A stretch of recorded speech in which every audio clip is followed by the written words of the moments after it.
दोस्तों, आज हम एक्सप्लेन करने वाले हैं एक जंगल एडवेंचर से भरपूर मूवी की कहानी को, जिसे देखकर आपका दिल खुश हो जाएगा। तो चलिए शुरू करते हैं। कहानी की शुरुआत होती है 16वीं सदी से, जहां स्पेन में भुखमरी और गरीबी के चलते लोगों की जिंदगी बेहाल थी। इसी कारण बहुत से लोग अपनी किस्मत आजमाने निकल पड़े। कोई राजा की फौज में भर्ती हो गया, तो कोई समंदर पार नई दुनिया की खोज में अमेरिका की ओर निकल पड़ा।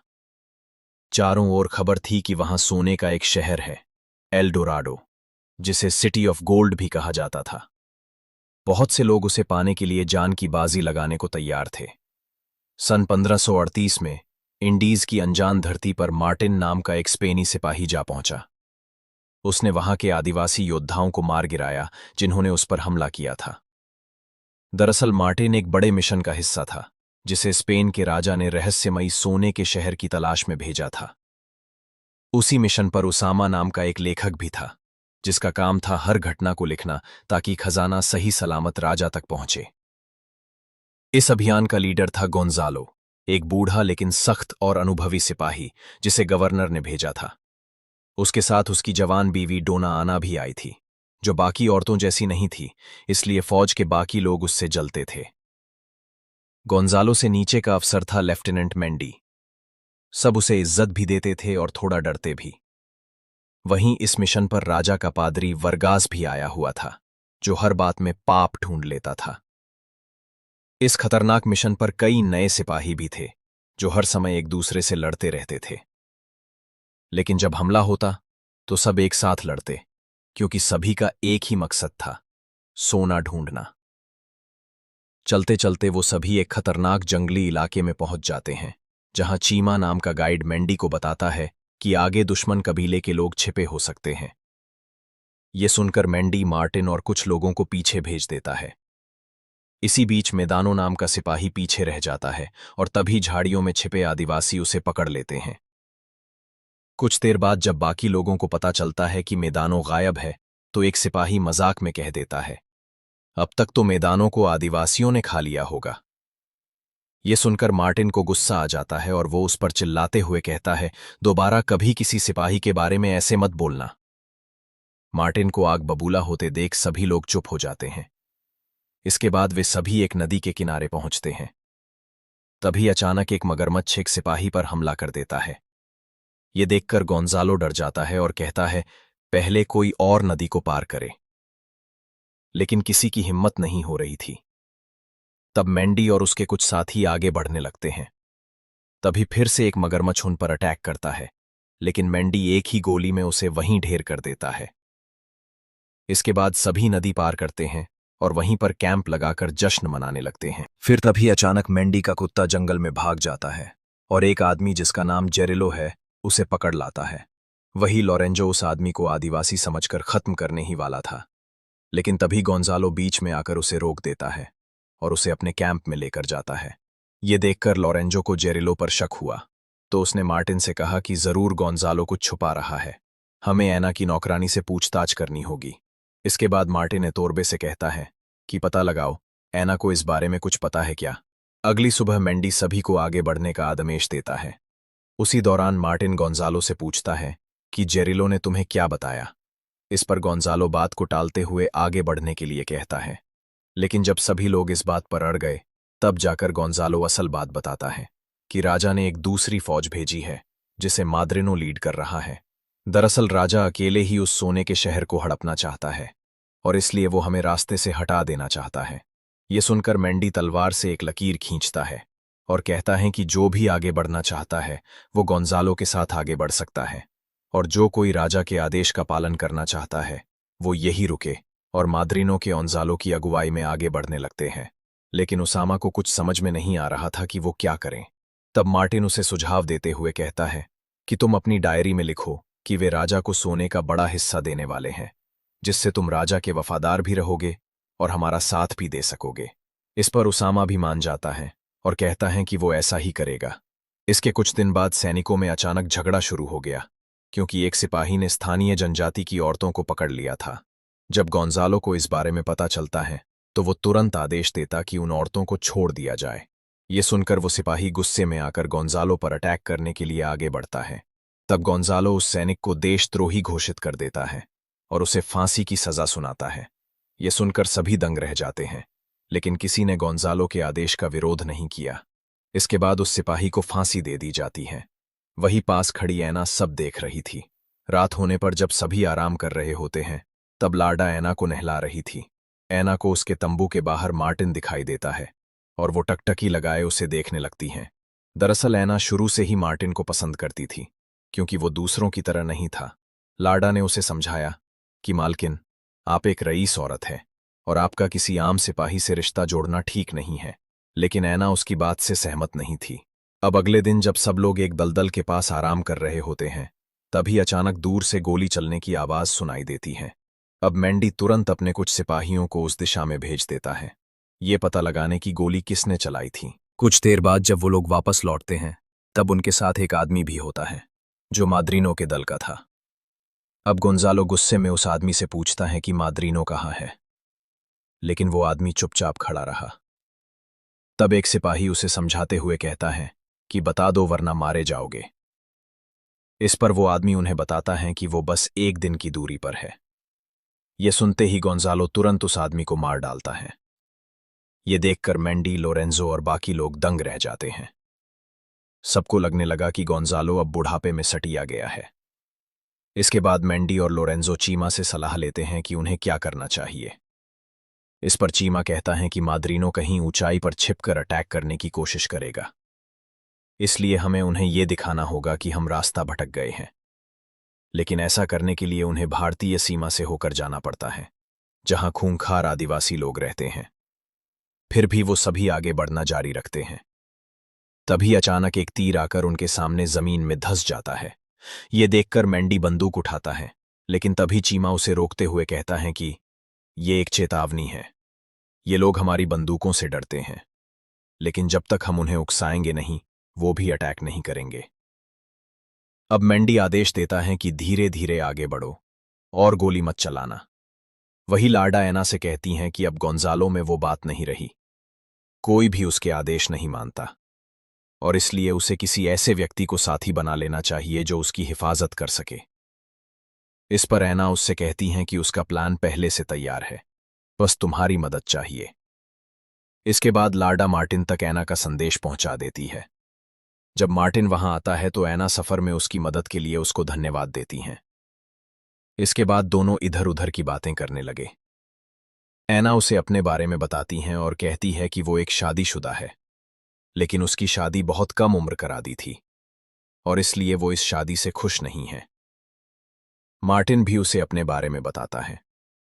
दोनों के बीच एक अजीब सा रिश्ता पनपने लगा था, जो महसूस भी हो रहा था।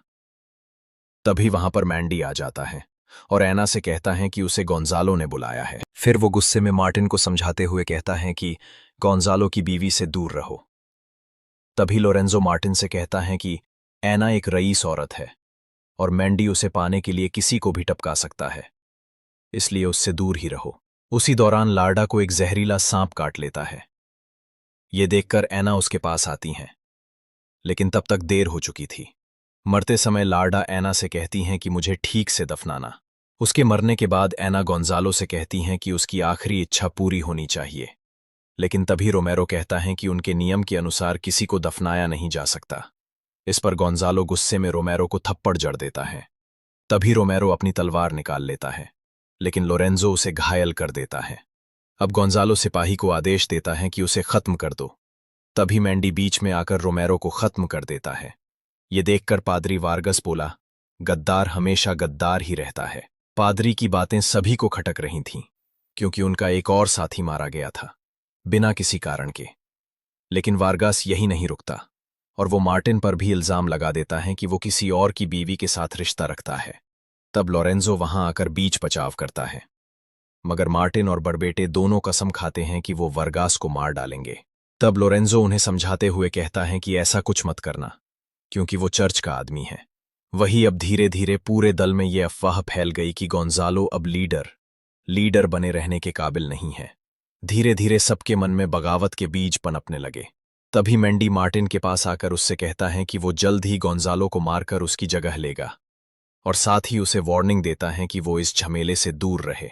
तभी वहां पर जेरिलो भी आ जाता, जो माद्रीनो के लोगों की जासूसी करके लौटा था। वो सभी को बताता है कि उसके दो साथियों ने दुश्मनों को धोखा देकर कुछ दिन का वक्त खरीद लिया है, लेकिन आदिवासियों ने उन्हें भी मार डाला। अब उनके पास बहुत कम समय बचा था। वही अब मैंडी एक चाल चलता है और लोरेंजो से कहता है कि वो कैंप लगाएगा और मार्टिन को चीमा के साथ गश्त पर भेज देता है, और फिर उसके आदमी गोंजालो को चारों ओर से घेर लेते हैं। वही अब गोंजालो आलो को भी पता चल गया था कि अब उसके लोग ही उसके खिलाफ हो गए हैं। जैसे ही वो कैंप से बाहर आता है, मैंडी के लोग उस पर हमला करके उसे मार डालते हैं। ये देखकर ऐना भागती हैं, लेकिन तब तक गोंजालो मारा जा चुका था। तब ऐना एक तलवार उठा लेती हैं। ये देखकर मैंडी उसे रोकता है और फिर उसी सिपाही को मार गिराता है जिसने गोंजालो को मारा था। लेकिन ये सिर्फ एक दिखावा था, ताकि वो ऐना का भरोसा जीत सके। इसके बाद मैंडी गोंजालो को दफनाने का आदेश दे देता है। रात होने पर मैंडी फिर से ऐना के तंबू में जाता है और उससे प्यार से बात करने की कोशिश करता है, लेकिन जब मना कर देती हैं, तब मैंडी भड़क जाता है और जबरदस्ती करने की कोशिश करता है। बीतते दिन के साथ मैंडी अब पूरे जत्थे का लीडर बन चुका था, लेकिन आगे बढ़ते वक्त उसके कुत्ते को किसी आदिवासी का तीर लग जाता है और वो मारा जाता है। आराम करते समय लोरेंजो मार्टिन को समझाता है कि ऐना से दूर रहना, क्योंकि अब वो मैंडी की औरत है। लेकिन तभी एक सिपाही ऐना का एक संदेश लाता है, जो मार्टिन के लिए था। अब रात होने पर मार्टिन ऐना के तंबू में घुस जाता है। फिर दोनों एक दूसरे के गले मिलते हैं और प्यार करते हैं। लेकिन तभी बाहर से सिपाही उसे इशारा देता है कि मैंडी आ रहा था। अब मार्टिन तुरंत तंबू से भाग निकलता है। फिर जब मैंडी तंबू के अंदर जाता, तब उसे पता चलता है कि कोई वहां आया था। इसके बाद वो सभी जगह मार्टिन को ढूंढता है, और जब उसे मार्टिन मिलता है तो मैंडी उसे वार्निंग देते हुए कहता है कि ऐना के पास दोबारा गया तो जान से हाथ धो बैठोगे। अगले दिन सिपाहियों ने पास के एक कबीले से एक औरत को उनकी ओर भागते देखा। उन्होंने उसे बचाया। वो औरत वर्गास के गले में लटके क्रॉस को देखने लगी। ये देखकर वर्गास उसे अपने पास रख लेता है और सभी से कहता है कि वो यहां सिर्फ सोना ढूंढने नहीं आए, बल्कि धर्म का प्रचार करना भी हमारा काम है। तभी चीमा ने उस औरत से पूछा कि तुम इस निशान को कैसे जानती हो। तब वो औरत बताती हैं कि ऐसा ही एक क्रॉस उसने एक आदमी के गले में देखा था। ये सुनकर लोरेंजो को याद आता है कि शायद पहले वाले अब अभियान का कोई आदमी अब भी जिंदा है। लेकिन तभी मैंडी बोल पड़ा कि ऐसा कैसे हो सकता है, क्योंकि उस अभियान से तो बस एक आदमी ही लौटा था। लेकिन तभी मार्टिन जोर देते हुए कहता है कि उन्हें वहां जाकर देखना चाहिए। कुछ घंटों के सफर के बाद वो सभी एक गांव में पहुंचते हैं, जो एकदम सुनसान था। तभी मार्टिन अपनी बंदूक चलाता है, जिसकी आवाज सुनकर एक आदमी अपने घर से बाहर निकलता है। उसका नाम मैनुएल था, जो पहले अभियान का हिस्सा था और बच गया था। अब वो यहीं अपनी पत्नी और बच्चे के साथ रहता था। इसके बाद मैनुएल उन्हें अपने कप्तान की कब्र पर लेकर जाता है और साथ ही उन्हें एक नक्शा दिखाता है। वो उन्हें अपने पहले अभियान के बारे में बहुत सी बातें बताता है। इसके बाद वो लोरेंजो को एक शाही निशान देता है, जो उसने सालों से संभाल रखा था, क्योंकि वो स्पेन की अमानत है। जब सभी आराम कर रहे होते हैं, तब मार्टिन उससे पूछता है कि तुम वापस स्पेन क्यों नहीं लौटे। तब मैनुएल उसे बताता है कि यहां मुझे मेरा परिवार मिल गया, और वैसे भी स्पेन में मेरा कोई अपना भी तो नहीं था, इसलिए मैंने यही रहने का फैसला किया। वहीं दूसरी ओर उसामा जब उस गांव का इतिहास लिख रहा था, तभी वो औरत उसके पास आती हैं और उससे कहती हैं कि वो उसे पसंद करती हैं। इसके बाद वो औरत उसामा को झोपड़ी के अंदर ले जाती हैं। फिर जब वो दोनों झोपड़ी से बाहर आते हैं, तब वर्गास को पता चला कि वो औरत झूठी है, तो वो गुस्से में उस औरत को पीटने लगता है। ये देखकर मार्टिन और बरबोटे मिलकर वर्गास को बुरी तरह पीट देते हैं। तभी लोरेंजो उन्हें रोकते हुए कहता है कि वो चर्च का आदमी है, चाहे जैसा भी हो। अगले दिन वो सभी गांव छोड़कर निकल पड़ते हैं। आगे बढ़ते हुए मार्टिन को एक पेड़ पर कुछ अजीब निशान दिखाई देते हैं, और तभी बहुत से पक्षी उड़ते हुए आते हैं। ये देखकर मार्टिन समझ जाता है कि जेरिलो जो माद्रिनो पर नजर रख रहा है, असल में वो गद्दार हैं और दुश्मनों को उनकी लोकेशन बता रहा था। अब मार्टिन बिना समय गवाए जेरिलो को मार डालता है। ये देखकर सभी दंग रह जाते हैं। तभी वो देखते हैं कि मैनुएल के गांव की तरफ से काला धुआं उठ रहा है। इसका मतलब मार्टिन सही था। इसके बाद मार्टिन माद्रिनो से निपटने का प्लान बनाता है, लेकिन इस काम में उसे ऐना की मदद चाहिए थी। मगर जब कोई और विकल्प नहीं बचा, तब मैंडी भी मान गया। लेकिन जब मैंडी ने ऐना से पूछा, तो उसने कहा, ठीक है, मगर मुझे भी एक हथियार मिलना चाहिए। तभी अचानक माद्रीनो और उसके लोग वहां आ धमके। अब मार्टिन उन्हें समझाता है कि गोंजालो के इस अभियान में बस कुछ लोग ही जिंदा बचे हैं। ये सुनकर माद्रीनो गुस्से में आकर बोल पड़ता है कि सबको मार दो, बस उस औरत को छोड़ देना, क्योंकि वो अब उसकी होगी। तभी मार्टिन अचानक माद्रीनो पर अटैक कर देता है और तभी जंगल में छिपे हुए उसके साथी बाहर निकलकर माद्रीनो की फौज पर टूट पड़ते हैं। अब दोनों दल के सिपाही एक दूसरे को खत्म करने लगते हैं और थोड़ी ही देर में माद्रीनो के बहुत से लोग मारे जाते हैं। लड़ाई खत्म हो जाती है और मैंडी के सिपाही बचे हुए दुश्मनों को पकड़ लेते हैं। मैंडी अपने दुश्मनों को जिंदा नहीं छोड़ना चाहता था, क्योंकि वो दूसरे दल के सिपाही थे। लेकिन तभी मार्टिन बोला कि अगर ये लोग भी हमारे साथ दल में जुड़ जाएं, तो हमारी ताकत और बढ़ जाएगी। सभी को मार्टिन का आइडिया पसंद आता है। इसके बाद वो उन सिपाहियों को एक विकल्प चुनने का मौका देते हैं, या तो उनके दल का हिस्सा बन जाएं या फिर मरने के लिए तैयार रहें। अब उसामा उन नए लोगों के नाम अपनी डायरी में दर्ज कर देता है। इसके बाद जब लोरेंजो घायल माद्रीनो को मारने ही वाला था कि तभी ऐना आगे बढ़ती है और उसे खत्म कर देती है, क्योंकि उसने सबके सामने उसका अपमान किया था।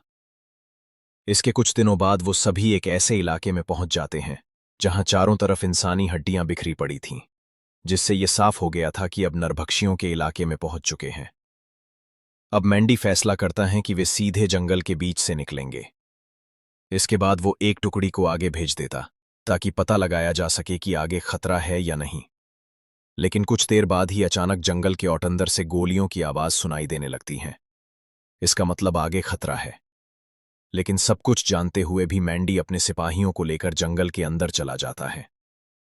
तभी एक तीर आकर एक सैनिक की आंख में लग जाता है। ये देखकर सभी डर जाते हैं और छुपने की कोशिश करते हैं। तब मार्टिन मार्चेना को गाना गाने के लिए कहता है, लेकिन डर के मारे मार्चेना की आवाज नहीं निकल पा रही थी। फिर वो हिम्मत करता है, उसकी आवाज पूरे जंगल में गूंज उठी। इसके बाद सभी लोग गाना गाने लगते हैं। उनकी आवाज सुनकर आदिवासी पीछे हट जाते हैं। फिर वो सभी उस गांव में पहुंच जाते हैं, लेकिन वहां कोई नहीं था। तभी अचानक पीछे का दरवाजा बंद हो जाता है और उनके ऊपर तीरों की बारिश शुरू हो जाती है, जिसमें मैंडी के बहुत से सैनिक मारे जाते हैं। अब सभी सिपाही हमला रुकने का इंतजार करते हैं। वही आदिवादियों को लग रहा था कि अब दुश्मन चारों तरफ से घिर चुका है। तब मैंडी तुरंत सबको अलर्ट करता है। अब जैसे ही लकड़ियों से बनी दीवार हिलती है, मैंडी उन पर फायर करने का आदेश दे देता है। जबरदस्त गोलीबारी से दीवार टूटने लगती है। इसके बाद मैंडी के सिपाही उस दीवार को तोड़कर अंदर घुस जाते हैं और सभी आदिवासी लोगों को मार गिराते हैं। पर उन्हें अपने लापता साथियों की लाशें मिलती हैं, जिन्हें आदिवासियों ने नोचकर टांग रखा था। ये देखकर मैंडी गुस्से से तिलमिला उठता है और आदेश देता है कि जाओ और गांव की औरतों और बच्चों को पकड़ लो। अब अगले दिन सिपाही सबको इकट्ठा कर लेते हैं। फिर जब मैंडी उन्हें मारने के लिए आगे बढ़ता है, तब मार्टिन तलवार लेकर उसके सामने खड़ा हो जाता है। वही उसके कुछ साथी भी उसका साथ देने लगते हैं, जिससे पूरा माहौल गर्मा जाता है। तभी मैंडी का एक आदमी चीमा को मार डालता है। यह देखकर लोरेंजो उसी वक्त उस सिपाही को मार गिराता है। झगड़ा बढ़ता देख मैंडी सभी को रुक जाने के लिए कहता है। इसके बाद वो सभी उस गांव को छोड़कर आगे बढ़ जाते हैं। रात होने पर ऐना दोबारा मार्टिन से मिलती हैं और फिर दोनों एक दूसरे के काफी करीब आ जाते हैं। अगली सुबह मार्चेना देखता है कि वर्गास दलदल में फंस गया है। तभी वहां पर बाकी लोग भी आ जाते हैं, लेकिन किसी ने भी उसकी मदद नहीं की। वे सभी चुपचाप वहां से आगे बढ़ जाते हैं और वर्गास धीरे धीरे दलदल में डूब जाता है। कुछ दूर चलने के बाद जब सभी आराम कर रहे होते हैं, तब लोरेंजो मार्टिन को सावधान करते हुए कहता है कि मैंडी का इरादा नेक नहीं है। वो बाकी सबको मारकर सोना अकेला हड़पना चाहता है। इसके अगले दिन मैंडी मार्टिन और बारबेटे को आगे निगरानी पर भेज देता है और उनके जाते ही मैंडी के आदमी उसामा और बाकी लोगों पर टूट पड़ते हैं। तभी मार्टिन वापस लौट आता और दूर से ही गोली चला देता है, जिससे पूरे कैंप में अफरा तफरी मच जाती है और दल के लोग दो हिस्सों में बढ़ जाते हैं और एक दूसरे को मारने लगते हैं। इसी दौरान ऐना मार्टिन की मदद करने की कोशिश करती है, लेकिन तभी एक सिपाही उस पर तलवार से अटैक कर देता है, जिससे ऐना घायल हो जाती है। तभी मैंडी और मार्टिन एक दूसरे पर टूट पड़ते हैं। उन दोनों में जबरदस्त फाइट होने लगती है, लेकिन फिर मार्टिन थोड़ा कमजोर पड़ने लगता है। ये देखकर ऐना घिसटते हुए पास पड़ी छुरी को उठाकर मैंडी के पेट में घोंप देती है और तभी लॉरेंजो और बारबेटे मिलकर मैंडी को बेहोश कर देते हैं। लड़ाई तो खत्म हो जाती है, लेकिन अब कुछ ही लोग जिंदा बचे थे। वहीं ऐना बहुत ज्यादा घायल हो चुकी थी। अब मार्टिन उसके पास बैठ जाता है, लेकिन तभी ऐना भी दम तोड़ देती है। इसके बाद उसे भी वहीं पर दफना दिया जाता है। अब बाकी बचे लोग फैसला करते हैं कि मैंडी को उसके गद्दारी के लिए मारना होगा। तब मैंडी कबूल करता है कि वो दोषी है, लेकिन उसे एक सैनिक की मौत मारा जाए। इसके बाद लॉरेंजो उसके हाथ खोल देता है और उसे गोली मार देता है। अब वो सिर्फ कुछ ही लोग बचे थे। उसामा भी घायल हो चुका था, इसलिए वो नदी किनारे रुकने का फैसला करता है। अब केवल 4 आदमी ही बचे थे। वो चारों एक लकड़ी की नाव बनाकर उस नदी को पार करते हैं। इसके कुछ दिनों बाद मार्टिन को 2 भारतीय जनजातियां दिखाई देती हैं जो आपस में लड़ रहे होते हैं। अब मार्टिन अपने साथियों को इस बात की जानकारी देने के लिए भागता है, लेकिन तभी एक तीर मार्चेना को जा लगता है, जिससे उसकी चीख निकल गई। तब बारबेटे उसकी आवाज दबाने के लिए उसका मुंह दबाकर उसका गला काट देता है। तभी एक दूसरा तीर आकर लॉरेंजो के सीने में धंस जाता है।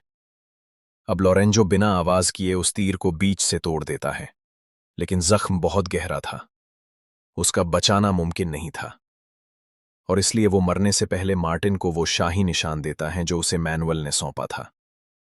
इसके बाद वो मार्टिन से कहता है कि इसे स्पेन के राजा तक पहुंचा देना और जो सोना मिले उसे भी राजा को सौंप देना, ताकि हमारी गलतियां माफ की जा सकें। इसके बाद बारबेटे और मार्टिन खतरनाक रास्तों से गुजरते हुए पहाड़ी की चोटी पर पहुंच जाते हैं। तभी वो नजारा उन्हें दिखाई देता है जिसके लिए उन्होंने अपनों को खो दिया। सूरज की किरणें किसी चीज पर पड़ रही थीं, जिससे वो जगह सोने सी चमक रही थी। शायद वही उनकी मंजिल थी, जिसके लिए वो इतने दिनों से जंगलों में भटक रहे थे। उनके दिलों की धड़कनें बढ़ गई थी, क्योंकि उनके सामने वही सोने का शहर था जिसकी तलाश में वो घर से निकले थे। आखिरकार वे उस समुद्री बस्ती तक पहुंच जाते हैं, लेकिन जब बारबेटे एक घर की छत पर चढ़कर वहां से कुछ सुनहरे टाइल्स को उखाड़ता है, तब उन्हें पता चलता है कि वो तो सिर्फ मिट्टी के टुकड़े हैं जो धूप में सोने जैसे चमक रहे थे, लेकिन वो सोना नहीं है। जंगलों का खतरनाक सफर, कबीलों से सही लोगों से गद्दारी करने के बाद उन्हें क्या मिला? सिर्फ मिट्टी। ये सच उनके दिलों पर हथौड़े जैसा लग रहा था। इसके बाद मार्टिन उस डायरी में इस कड़वे सच को लिखता है। फिर वो और बारबेटे समुद्र किनारे खड़े हो जाते हैं और समुद्र को देखने लगते हैं। अब बारबेटे मार्टिन से कहता है कि यहाँ के लोग मानते हैं कि समंदर के उस पार चीन नाम का देश है जहाँ रेशम और मोतियों की भरमार है। यह सुनकर मार्टिन मुस्कुराते हुए कहता है, तो फिर वो जमीन भी स्पेन की हुई। इतना कहकर वो झंडे को जमीन में गाड़ देता है और इसी के साथ यह शानदार मूवी यहीं पर खत्म हो जाती है।